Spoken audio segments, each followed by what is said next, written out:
Hello everyone. நம்ம descriptive type current அஃபேர்ஸ்ல daily 2 question வந்து பார்த்துட்டு இருக்கோம். ஸோ இன்னைக்கு என்ன கொஸ்டின்ஸ் இருக்கு அப்படின்னு பார்த்தோம்னா, ஃபர்ஸ்ட் நம்ம COP29 பத்தி பார்க்க போறோம். ஸோ நமக்கு டிஃப்ரெண்ட் டைப்ஸ் ஆஃப் காப்ஸ் இருக்கு அப்படிங்கறத நேத்தே பார்த்திருந்தோம். இதுல COP29 அப்படிங்கிறது UNFCCC அதோட COP29, அதாவது United Nations framework convention on climate change, அதோட conference of parties 29th meeting அப்படிங்கிறது நமக்கு அசர்பைஜானோட கேபிட்டல் பாக்குல வந்து நடந்துச்சு. சரிங்களா? ஸோ இதனுடைய முக்கியமான ஹைலைட்ஸ் பத்தி தான் நம்ம பார்க்க போறோம். ஸோ இந்த கான்ஃபரன்ஸை பொறுத்த வரைக்கும் பார்த்தோம்னா, ஒரு முக்கியமான விஷயம் என்னன்னா, நமக்கு நிறைய வேர்ல்டு லீடர்ஸ் வந்து இந்த கான்ஃபரன்ஸ்ல வந்து பார்ட்டிசிபேட் பண்ணாம இருந்தாங்க, இன்க்ளூடிங் இந்தியன் பிரைம் மினிஸ்டர். அவருமே வந்து இந்த கான்ஃபரன்ஸ்ல பார்ட்டிசிபேட் பண்ணாம தான் இருந்தாங்க. சரிங்களா? சோ இதனுடைய ஹைலைட்ஸ் அப்படிங்கறத ஃபர்ஸ்ட் நம்ம பார்ப்போம். ஃபர்ஸ்ட் என்ன சொல்லியிருக்காங்க அப்படின்னா, நியூ கிளைமேட் ஃபைனான்ஸ் போர்டு அப்படின்னு சொல்லி NCQG அப்படின்னு சொல்லி கொடுத்திருக்காங்க. ஓகேங்களா? நியூ கலெக்டிவ் குவான்டிஃபைட் கோல் அப்படின்னு சொல்லுவாங்க. இந்த NCQG அப்படிங்கறத நியூ கலெக்டிவ் குவான்டிஃபைட் கோல் அப்படின்னு சொல்லுவாங்க. சரியா? சோ இந்த NCQG அது மேல ஒரு அக்ரிமெண்ட் அப்படிங்கிறது வந்துச்சு. டெவலப்டு கண்ட்ரிஸ் என்ன ப்ராமிஸ் பண்ணியிருக்காங்க அப்படின்னா, பை 2035 வரைக்கும் ஆனுவலி $300 பில்லியன் வந்து மொபைலைஸ் பண்ண போறோம் அப்படிங்கிறது சொல்லியிருக்காங்க. இந்த $300 பில்லியன் ஆனுவலி 2035 வரைக்கும் கொண்டு வர போறாங்க இல்லையா? இது வந்து டெவலப்பிங் கண்ட்ரீஸ்க்கு வந்து ஹெல்ப்ஃபுல்லா இருக்கும் அப்படிங்கறத சொல்லியிருக்காங்க. டெவலப்பிங் கண்ட்ரிஸ் அவங்க நமக்கு பார்த்தோம்னா கிரீன் எனர்ஜியை நோக்கி நகர்றதுக்கு இது ஹெல்ப்ஃபுல்லா இருக்கும் அப்படிங்கறத சொல்லியிருக்காங்க. ஓகேவா?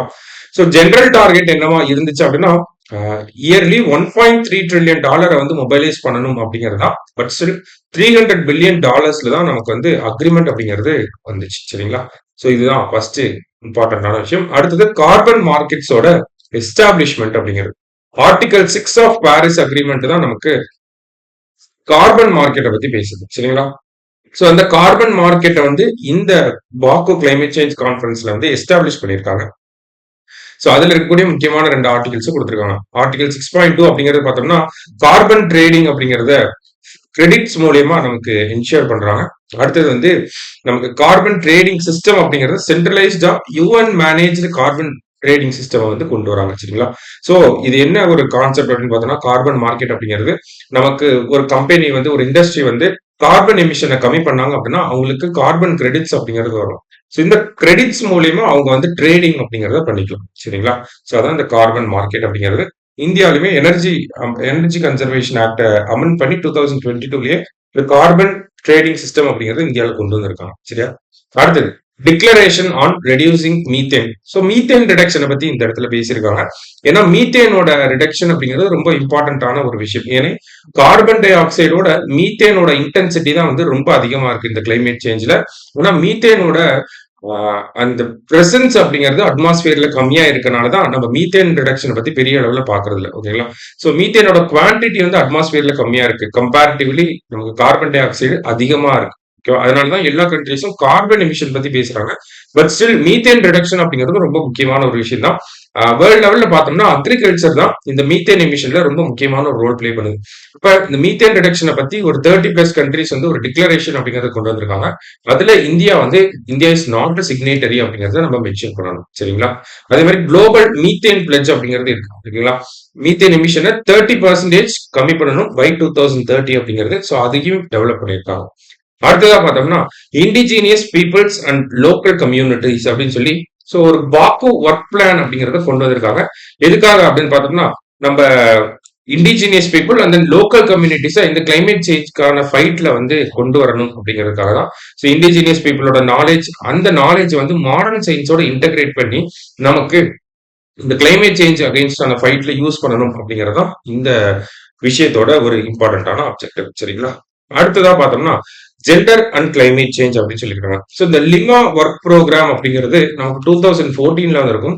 ஸோ இந்த ஒர்க் ப்ரோக்ராம் அப்படின்னு பார்த்தோம்னா ஜெண்டர் ரெஸ்பான்சிவ் கிளைமேட் ஆக்ஷன். ஓகேங்களா? அதை வந்து கொண்டு வந்திருப்பாங்க. ஜெண்டர் ரெஸ்பான்சிவ் கிளைமேட் பாலிசி அப்படிங்கறத நமக்கு இந்த லிமா ஒர்க் ப்ரோக்ராம்க்கு கீழே தான் கொண்டு வந்திருப்பாங்க. சரியா? ஸோ அது ஒரு முக்கியமான ஒரு விஷயம். அதே மாதிரி பார்த்தோம்னா நமக்கு இந்த லிமா ஒர்க் ப்ரோக்ராம் இன்னும் 10 இயர்ஸ்க்கு எக்ஸ்டெண்ட் பண்ணிருக்காங்க. ஸோ அதையும் நம்ம நோட் பண்ணிக்கணும். அடுத்தது பாக்கு Harmonia climate initiative for farmers அப்படிங்கிறது.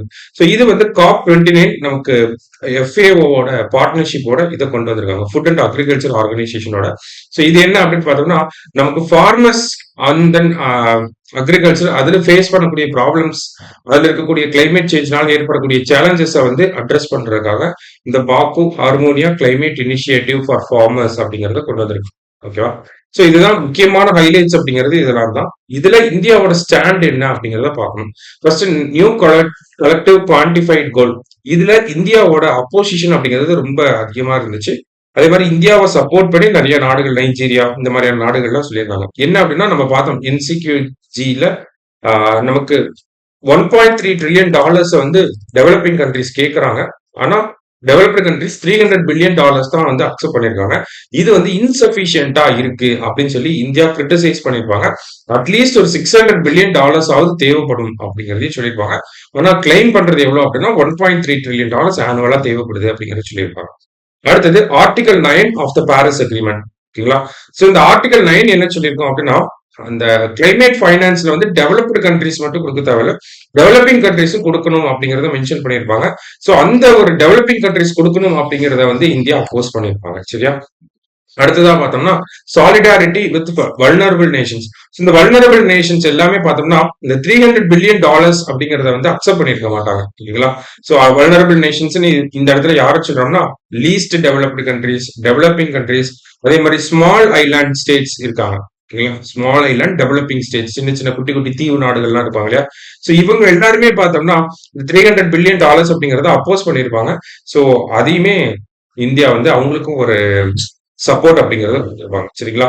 சோ இதெல்லாம் இந்தியாவோட ஸ்டாண்டா இருந்துச்சு COP29ல.